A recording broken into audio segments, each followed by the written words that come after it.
revocatoria del mandato es una figura jurídica de la que se ha escuchado mucho últimamente y que es cuestionada por aquellos a quienes se desea revocar su mandato o función. Sobre los alcances de este derecho ciudadano y, por supuesto, de otros temas, conversaremos con nuestros panelistas. Pero antes vamos a empezar este programa con los titulares de hoy. La Asamblea saca del congelador 7 leyes pendientes de aprobación. El oficialismo retoma los diálogos con sus aliados para sumar los 63 votos. Los municipios exigen al Consejo Nacional Electoral reglamentar la revocatoria del mandato. 125 revocatorias contra igual número de alcaldes están en trámite. Aquí empiezan los desayunos de 24 horas con María Josefa Coronel.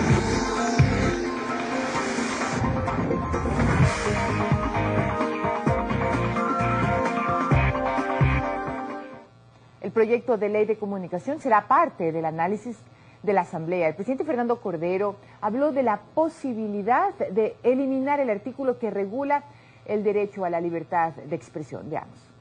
El proyecto de ley de comunicación está listo para ser sometido a segundo debate en la Asamblea y significará otro de los retos para el siguiente periodo legislativo. El más reciente informe de parte de la Relatoría de Libertad de Expresión de la OEA, que incluye observaciones a la propuesta de comunicación, indica que es importante que no se impongan a los medios privados obligaciones exorbitantes. Cuando las normas que regulan la radiodifusión privada tienen límites excesivos, pueden generar que los medios sean a su vez excesivamente débiles para enfrentar presiones públicas y privadas. Ellos cuestionan algo que en el debate se puede corregir. La oposición aspira a construir junto con el oficialismo una propuesta que responda a las libertades y derechos de los ciudadanos y los medios de comunicación. Es que no existe además una oposición que genere una agenda propositiva para la Asamblea. Entonces también estamos contribuyendo para que esa Asamblea pierda legitimidad. Sobre el artículo 9 del proyecto, que señala que el derecho a la libertad de expresión comprende la producción de información veraz, verificada, oportuna y contextualizada, Cordero habló de la posibilidad de eliminarlo. Si les estorba, quítenle, pues. A mí me basta y me sobra que esté en la Constitución. Todavía no existe una fecha para el segundo debate. Lo que sí descartó en días pasados el presidente Cordero es que el proyecto no se sometería a una consulta prelegislativa. Ana María Cañizares, 24 horas. Vamos a presentar a nuestro panel. El día de hoy nos acompaña Gabriela Calderón. Ella es columnista del diario El Universo y es una persona muy pendiente a los temas políticos. Y el economista Manuel Maldonado, que también nos ha acompañado. Ya no es la primera vez. Qué gusto para ambos estar esta mañana con ustedes. Y en nuestros estudios en Quito nos acompaña la asambleísta Guillermina Cruz, a quien saludamos. Muy buenos días, Guillermina, gracias por estar con nosotros esta mañana. María Josefa, buenos días, gracias también y un saludo a los ecuatorianos que en esta mañana nos escuchan. Guillermina, estuvo ayer con nosotros el arquitecto Fernando Cordero, un poco analizando cuál ha sido el comportamiento de la Asamblea hasta el periodo que terminó y cuáles son las tareas más importantes que tiene por empezar el día de hoy. Y sobre lo primero dijo y subrayó que los asambleístas habían tenido una serie de ejercicios que pudieron desembocar en acuerdos. Y un ejemplo de esos es la ley de educación. Sin embargo, y sin dejar de reconocer ese esfuerzo que hacen los asambleístas por llegar a un acuerdo, finalmente aparece el presidente de la República y dice: lo voy a vetar porque yo quiero que salga y que entre en vigencia el texto original.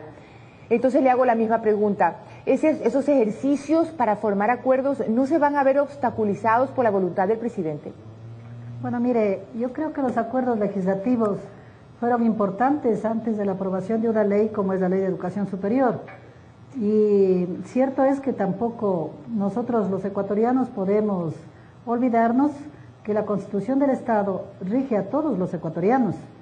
Y en la Constitución del Estado lo determina la autonomía universitaria, sin por eso dejar de lado de que la rectoría de la educación en todos sus niveles tiene el Estado ecuatoriano y tiene el presidente de la República.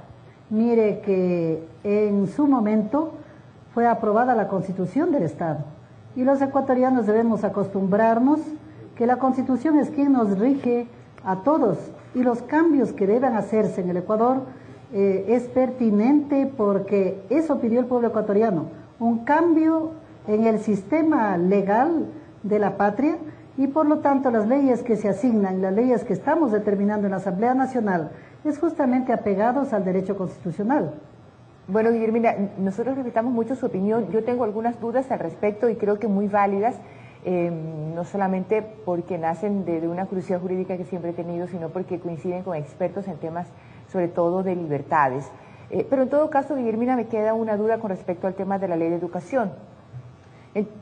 ¿Usted estaría de acuerdo entonces con el veto del presidente? Y para ponérselo en concreto, ¿usted apoyaría con su voto necesario luego que el presidente mande la ley vetada para que entre en vigencia según el texto original?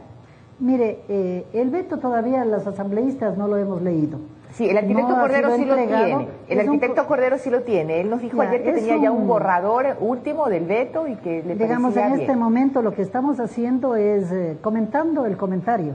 No tenemos el documento del presidente de la República, que es el colegislador, así lo determina la Constitución del Estado. Sí. Y por lo tanto tiene derecho el presidente de opinar frente a cómo estará el Estado ecuatoriano. Tampoco podemos nosotros olvidarnos que en el espacio de 15 o de 20 años ha habido una proliferación de universidades particulares, quizá unas 50, 60 universidades particulares. Y no podemos decirle al Ecuador de que todos estamos cubiertos bajo el Estado ecuatoriano y todos tenemos la obligación de cumplir los deberes y derechos que tenemos. ¿Qué pasaría si el Estado ecuatoriano no vigila la educación? Que todos nosotros queremos que haya una educación de calidad, una educación donde los profesionales Guillermina, que salgan... Ahí quisiera, permítame por favor interrumpirla en esa parte, porque yo iba como coincidiendo con lo que usted decía, básicamente con la necesidad de reformar el sector educativo. Sin embargo, acaba de decir una frase que me llama la atención y dice, ¿qué sería de nosotros si el Estado no vigilara la educación? O algo parecido. El Estado ya tiene a su cargo un amplio sector educativo y lamentablemente, y sin dejar de reconocer el esfuerzo de las maestras y de los maestros realmente llenos de vocación, que le han servido de mucho para su crecimiento personal, no deja de ser un sector completamente abandonado, donde está en las manos de partidos políticos, donde profesores y Guillermina incluso castigan físicamente a las alumnas y los alumnos, pero por el sistema estatal, subrayado y en mayúsculas, todavía dictan clase. Bueno, entonces, yo no creo que la vigilancia del Estado haya demostrado ser eficiente, y con esto quiero ser objetiva, Guillermina, sin perjuicio de que el sector educativo necesita mejor. Mire, María José, desde luego la educación no tiene calidad, no ha avanzado en el Ecuador, y por eso queremos un cambio, y la ley tiene que empatar a eso, al cambio del sistema educativo, que tiene que realmente avanzar con un criterio de una avanzada tecnológica, un criterio de un nivel científico y de investigación. Entonces, si vemos universidades que no tienen ni un laboratorio, ¿cómo pueden hacer investigación científica? De hecho, la educación tiene que cambiar. El modelo educativo, yo soy proponente de muchísimos cambios en la Ley de Educación General, ¿por qué no nos lleva a un modelo educativo de cambio? Y estoy proponiendo dentro de la Ley de Educación General. Y una de las cosas que nosotros le vamos a proponer es que comparte sus criterios frente a las inquietudes de nuestro panel, Guillermina, porque uno de ellos está listo para compartir con usted una de sus inquietudes. Manuel. Sí, yo creo que el sistema educativo ecuatoriano necesita un cambio, porque desde hace 40 años está politizado o ha estado en manos de un partido político. Pero lo que menos necesita el Ecuador es que el sistema educativo ecuatoriano, incluyendo el sistema universitario, pase del control de un partido político al control de una persona, que en este caso sería el presidente de la República, que también dirige otro partido político y que parece que quiere también controlar al sistema educativo.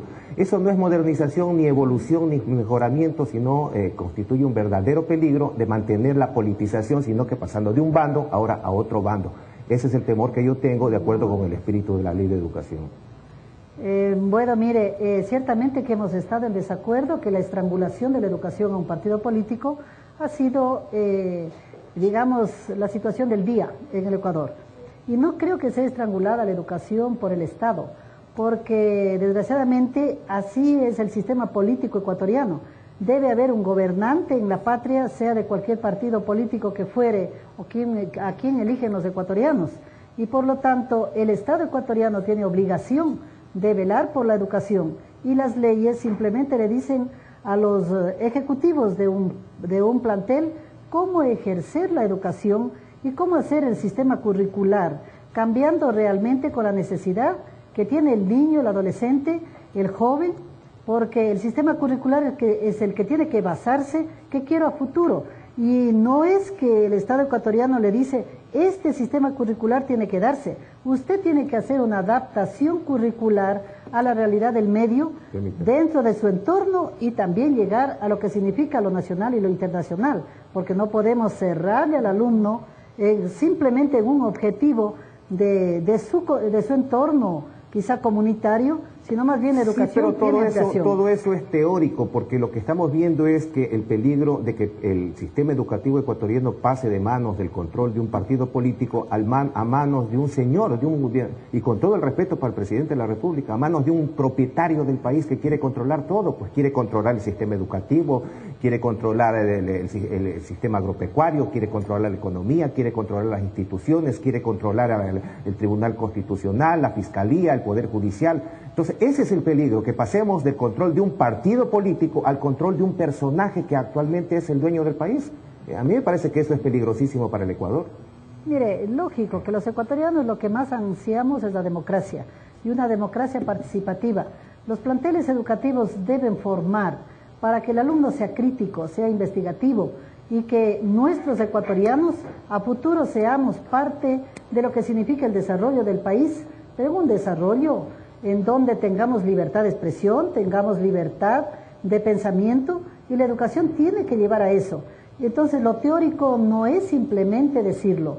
Yo soy una pedagoga y creo que los maestros tienen que esforzarse por cambiar el sistema educativo. Pero ¿cómo podemos hablar? Es cierto. Hay muchos cambios conductuales en los maestros que tienen que darse en el Ecuador, cierto es, pero también es importante que el padre de familia tenga una amplia responsabilidad de lo que significa el sistema educativo, porque no es simplemente matricular a un hijo y presentarse a fin de año a pedir rendición de cuentas si pasó o no pasó el año.